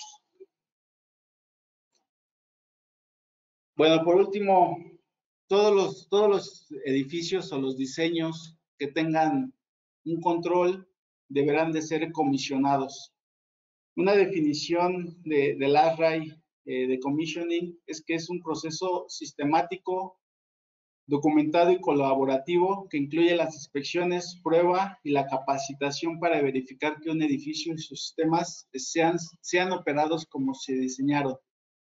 La capacitación es muy importante, sobre todo cuando los sistemas de control son novedosos, ya que la mayoría de las personas tienen cierta resistencia a ocupar sistemas nuevos y cuando no se tiene una capacitación adecuada, puede resultar contraproducente la implementación de algo nuevo. Por eso es muy importante tener una capacitación adecuada. Bueno, el commissioning, de acuerdo, un diagrama muy sencillo y muy general de lo que es, cómo lo define el ASRAI. En realidad el commissioning es un proceso de calidad que está basado en un método de verificación y documentación por parte de un tercero. Los sistemas que han sido sometidos a un proceso de comisionamiento normalmente siempre tienen la garantía de que van a existir ahorros energéticos debido a que el personal de operación y mantenimiento tendrá un proyecto diseñado de manera eficiente y contará con todas las herramientas apropiadas para comprender la operación del mismo. Durante este proceso vamos a tener mayores beneficios cuando se inicia desde la etapa del diseño, como dice aquí la ilustración. Ya que, bueno, esto es muy necesario para casi todos los sistemas que sean sustentables o las edificaciones que se diseñen bajo un esquema sustentable, ya que nos va a ayudar a que se puedan lograr los objetivos tanto en la eficiencia y los ahorros energéticos. Entonces, bueno, basado en esto, el commissioning empieza desde todos los dibujos, planos, especificaciones y toda la documentación de los equipos que se vayan a implementar. Desde aquí se van a comisionar, cómo se van a construir de acuerdo a las bases del diseño, que todo vaya de acuerdo y concuerde con toda la documentación y cómo lo estás operando. Es una realidad que muchos de los sistemas que se han instalado se proyectaron y se pensaron que trabajaran en una forma automática, pero finalmente los sistemas se están operando de forma manual. Entonces, esto nos pierde de vista el diseño original y todas las bondades que el sistema pudiera habernos ofrecido. Bueno, ¿cuáles van a ser los resultados de implementar un sistema de control? Vamos a lograr bajos costos de operación durante el ciclo de vida de la planta de agua helada. Vamos a tener ahorros de energía. Vamos a tener retornos de inversión. Vamos a reducir emisiones contaminantes. Vamos a tener o ganar puntos encaminados hacia las certificaciones LEED y vamos a tener un rendimiento consistente durante todo el tiempo. Bueno, para lograr el máximo de eficiencia en la planta de agua helada, están determinados por las decisiones que se tomen desde la etapa del diseño, durante la operación y bueno, aquí me faltó el mantenimiento. Son las tres variables que debemos de cuidar: el diseño del sistema, la selección de los componentes, que sean los mejores componentes y más eficientes del sistema, automatizar el sistema, la operación del sistema, el mantenimiento y bueno, pues la medición y la verificación para ir comparando cómo ha ido variando con el tiempo el sistema, si se ha mantenido en los niveles de eficiencia originales o si ha habido algunas variaciones y por qué y a qué se deben estas variaciones, ¿no? Hacer una investigación para volver a los niveles de eficiencia originales de los sistemas. Bueno, les agradezco su atención y vamos a pasar a la sección de preguntas. Muchas gracias, Héctor, por tu presentación. A las personas que nos han preguntado sobre que si podemos compartir la presentación, les comento que es una presentación propiedad de Pixa, por lo que deberán solicitarla al correo que les puse en el chat o en el que aparece en la lámina que están viendo, que es ventas@pixabombas.com.mx. Bueno, la pregunta que nos hizo Otón Orduña, en cuanto al diferencial de presión en la entrada y salida de agua del chiller, si lo único que nos muestra oposición es el intercambiador del chiller, ya que el sistema después del chiller desfoga libre en un tanque ¿hay alguna forma de tener ese diferencial? El fabricante nos pide 1 kilogramo.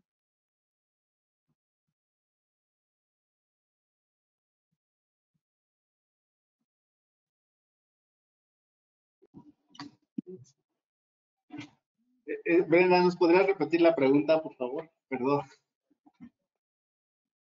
Ok, claro.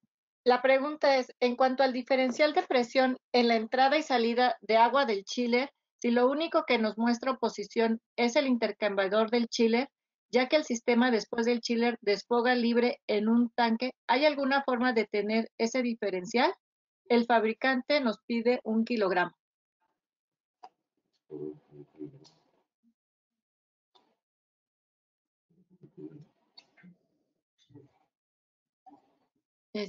¿Sí me escucharon bien ahora sí?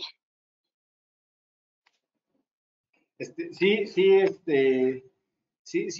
escuchamos. Evidentemente, si el fabricante nos está, es un poco confusa la pregunta porque nos habla de diferencial de temperatura y al final, bueno, nos dice que nos pide 1 kilogramo. Esa es presión. Bueno, debemos cumplir con la presión que nos está pidiendo el fabricante, que es de 1 kilogramo. Ese criterio no lo podemos modificar. Lo podemos obtener por medio de un transductor de presión diferencial. Héctor, aquí, yo creo que, digo, si quieren ahondar un poquito más en esta pregunta, si quedó un poquito, confusa, bueno, ahí está el correo de Héctor en pantalla para que por favor directamente le puedan mandar, ya un poquito más de detalle para poder ver ese punto con la persona que lo solicitó y de esa manera, se pueda aclarar bien el dato.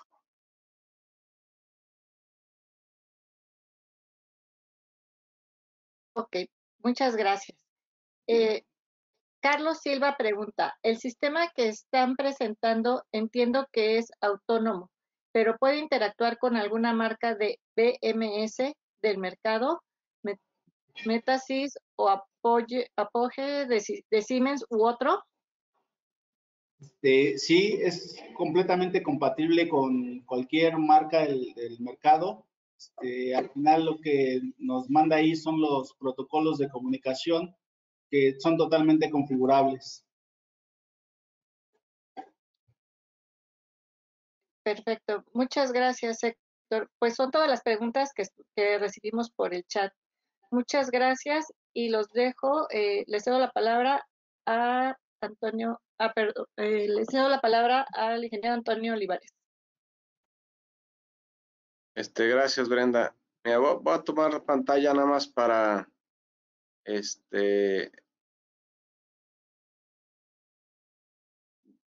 comentar la parte de así que los anuncios del capítulo. Y bueno, para iniciar, el próximo curso será el día 4 de agosto. Se publicará aproximadamente en el sitio web y en redes sociales cuál va a ser el tema. Apenas estamos definiéndolo.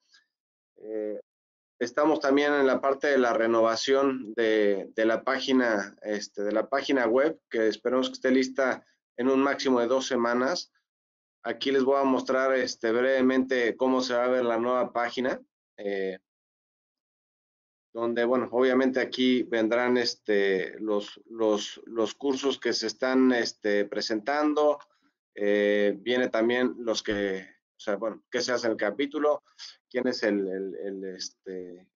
curso que estará dando la próxima sesión. Obviamente, bueno, aquí viene la parte de lo de la mesa directiva, con todo el grupo de representantes de los comités y gobernadores. En fin, bueno, la idea es poderlo hacer lo más práctico posible. Aquí viene, pusimos una sección adicional para la parte de patrocinadores, en donde, bueno, obviamente aquí irá el patrocinador del mes, más todos los que se vayan poniendo para las siguientes pláticas. Y algo muy importante es la modalidad de patrocinios que vamos a estar manejando, pues mediante este nuevo esquema hasta que así que las autoridades nos den permiso de poder volver a hacer las sesiones técnicas presenciales. Vamos a manejar 3 tipos de patrocinios. Obviamente el patrocinio platino, que es la ponencia mensual, links de cortesía para sus invitados, links de cortesía para gente de su empresa, que pueden ver otras presentaciones, la lista de asistentes, el logo en la página web del capítulo, como se los mostré ahorita, el logo como patrocinador en el mes, o sea, en la página principal, 2 membresías de miembros en el caso del platino, y cortesía para sesiones no patrocinadas por él para que puedan accesar. En el oro, obviamente, como saben y como mencionó Alejandro Trillo al inicio de esta plática, tenemos la parte de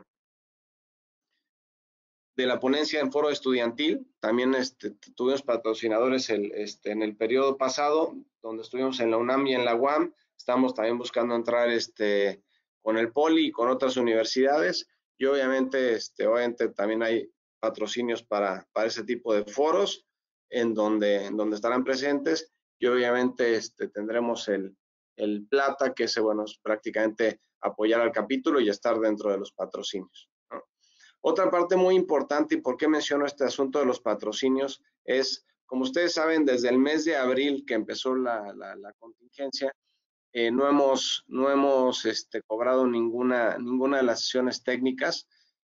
Todas estas han sido apoyadas por los patrocinadores, contra lo que se cobraba anteriormente en los desayunos. Pero bueno, obviamente el capítulo tiene gastos fijos, pues, o sea, más que nada por la parte de un despacho de contadores que tiene que presentar pues toda la información a Hacienda, la parte de las plataformas, etcétera, ¿no? Entonces, obviamente todos los que participamos dentro de la mesa directiva, como saben, esto es de manera altruista, lo hacemos por apoyar al gremio, y porque nos interesa que siga creciendo el capítulo ASHRAE Ciudad de México, pero obviamente necesitamos de los patrocinadores, y obviamente estamos poniendo que a partir del siguiente sesión técnica, estamos considerando el que ya tenemos que empezar a hacer un cargo, consideramos que es un cargo nada más de alguna manera de apoyo para que el capítulo pueda seguir solventando sus gastos, en el cual para socios será de 185 pesos, para no socios de 250 y para estudiantes de 55 pesos. Los métodos de pago, bueno, serán mediante depósito en cuenta bancaria, y esto, bueno, vendrá en la página web. Obviamente también va a ser por cargo a tarjeta bancaria con el CLIP, como también se hacía anteriormente.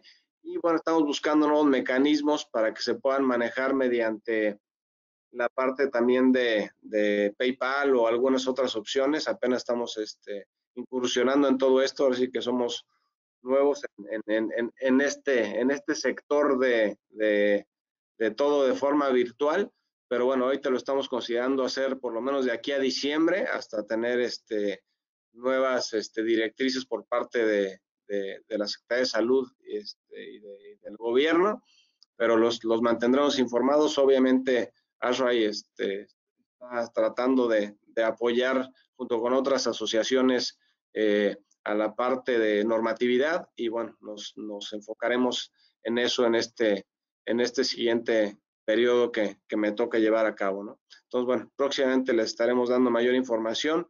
Agradezco muchísimo la presencia de todos ustedes, y gracias por seguir apoyando al capítulo. Entonces, con esto terminamos la conferencia del día de hoy, y pues muchísimas gracias.